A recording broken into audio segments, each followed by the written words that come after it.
Hello friends, मैं CA विभोर अग्रवाल आपके लिए एक नया वीडियो लाया हूं जिसका टॉपिक है प्राइवेट लिमिटेड कंपनीज क्या होती हैं और प्राइवेट लिमिटेड कंपनीज में लिमिटेड का मतलब क्या होता है।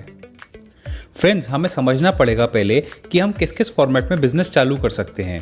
प्राइवेट लिमिटेड कंपनी उनमें से एक है। पहला इंडिविजुअल या सोल प्रोप्राइटरशिप, दूसरा पार्टनरशिप फर्म, तीसरा प्राइवेट लिमिटेड कंपनी और चौथा पब्लिक लिमिटेड कंपनी। हम इन 4 तरीकों से बिजनेस चालू कर सकते हैं।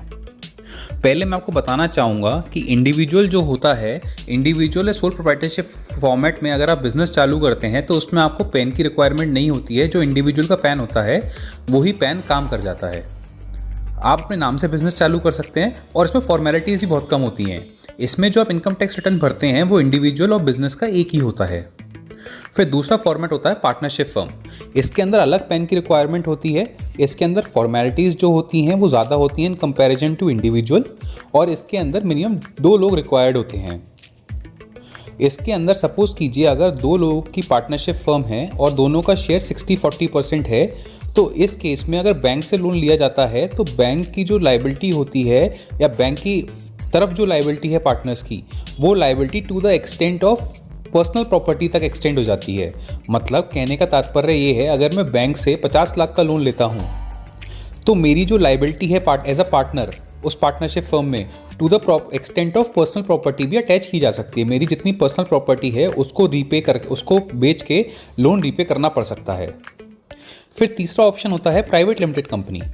प्राइवेट लिमिटेड कंपनी जो होती है उसके अंदर सेपरेट पैन की रिक्वायरमेंट होती है, आरओसी से रजिस्ट्रेशन रिक्वायरमेंट होता है, और जो फॉर्मेलिटीज़ होती हैं वो कंपैरिजन टू पार्टनरशिप फर्म ज़्यादा और इंडिविजुअल से भी ज़्यादा होती हैं। इसके अंदर minimum 2 share holders, maximum 50 share holders की रिक्वायरमेंट होती है। मैक्सिमम 50 शेयर होल्डर्स ही रखे जा सकते हैं। इसके अंदर जो शेयर होल्डर होते हैं उनकी जो लायबिलिटी होती है वो लिमिटेड होती है to the extent of share capital subscribed by them. मतलब जैसे आपने किसी कंपनी के 10,000 शेयर खरीदे और 10,000 शेयर की वैल्यू 1 लाख रुपए है, तो आपकी जो लायबिलिटी है वो 1 लाख रुपए तक है। आपकी पर्सनल प्रॉपर्टी अटैच नहीं करी जा सकती जैसा कि पार्टनरशिप फर्म में हुआ था।